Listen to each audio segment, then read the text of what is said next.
की, the great prime minister of India. America में स्वागत पाकर अब एक छोटे से गांव गड़ा में आए हैं।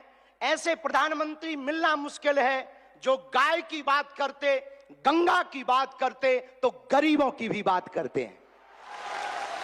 ऐसे प्रधानमंत्री जी मिलना बहुत कठिन है जो दल से नहीं दिल से देश की सेवा करते हैं।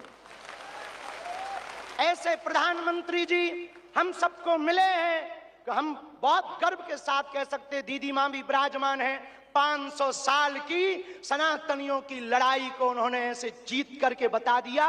लोग कहते थे परिंदा पर नहीं मारेगा, उन्होंने राम लला को भव्यता के साथ बैठा दिया।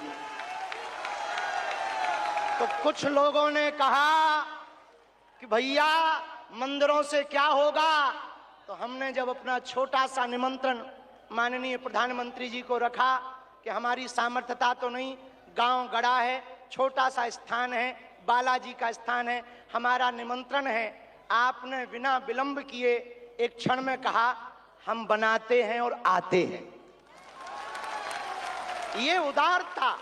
हमें ये कहते हुए बहुत से लोग आज के बाद बहुत सी तरह तरह की बातें करेंगे, हमें उससे कोई फर्क नहीं पड़ता है। इसलिए फर्क नहीं पड़ता है कि हमने ऐसे प्रधानमंत्री को पाया है जो सरहद पर खड़े जवानों की बात करता है तो खेत में खड़े किसानों की बात करते हैं।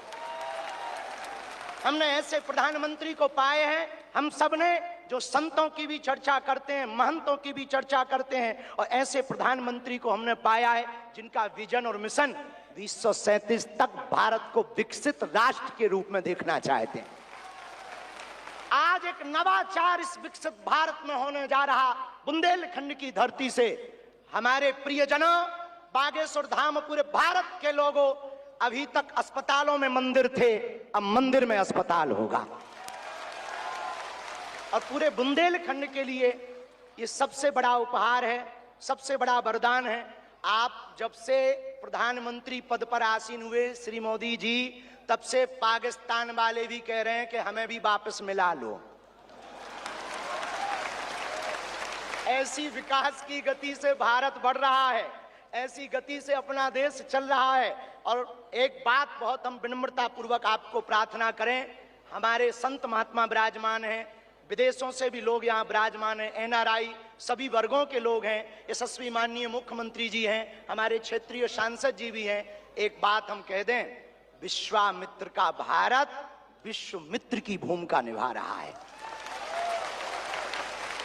कल तक जो पिछली पंक्तियों में भारत को खड़ा किया जाता था, आज रेड कारपेट बिछा करके पूरा विश्व स्वागत कर रहा हो। बुरा ना मानना, हम बात को विराम करने के पहले कह दें, यूक्रेन वाले प्रधानमंत्री जी की पुतिन से बात नहीं होती, पुतिन की ट्रंप से नहीं होती, लेकिन एक अपने प्रधानमंत्री जी हैं जो तीनों से कर लेते हैं। और अद्भुत ये देखना, ये विश्व मित्र भारत है हमारा, जो वर्तमान में विश्व मित्र की भूमिका निभा रहा। और अद्भुत देखना, गड़ा गांव बागेश्वर धाम सन्यासी बाबा की तपोभूमि पर आ गए तो भैया आपने अपने माननीय प्रधानमंत्री जी ने अपने विजन और मिशन से चांद पर भी तिरंगा फहरा दिया। अब हम माननीय प्रधानमंत्री जी को कहें, आप जहां आए हैं, एक समय ऐसा था कि हमारे यहाँ विधायक भी 5 साल में एक बार आते थे।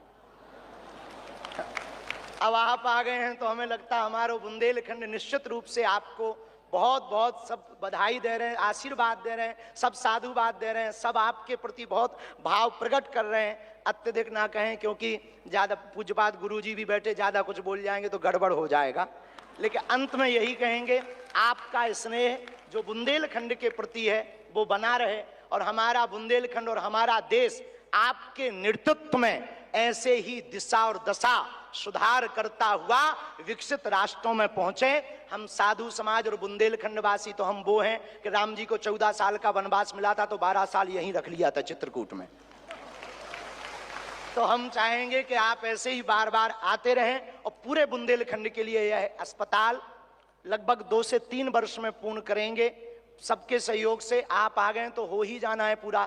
और इसको मेडिकल कॉलेज बनाने का हमारा विचार है, और बालाजी पूर्ण करवाएंगे, सन्यासी बाबा का तप इसको पूर्ण करवाएंगे। अब अस्पतालों से कृपा भी मिलेगी, दवा भी मिलेगी, ज्ञान भी होगा तो विज्ञान भी होगा।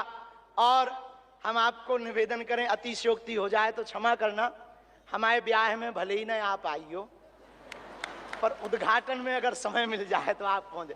माननीय प्रधानमंत्री जी अभी जब माताजी को मिल रहे थे तो हमारी माताजी से कह रहे थे हम तुम्हारी माताजी पर्ची खोल रहे, और माताजी से बोले अब तुम्हारे मन में ये चल रहा है कि ब्याह हो जाए। उस वक्त तो हम नहीं कह पाए, तो हम कहेंगे हमारी बारात में आप भले ना।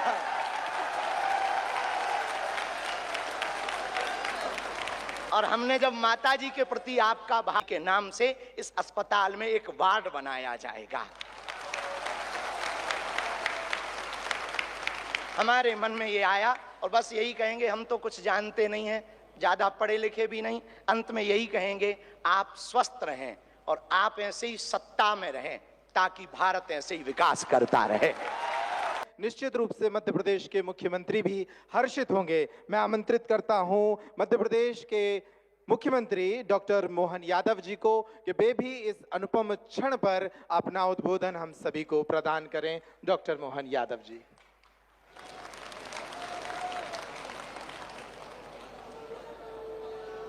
आज का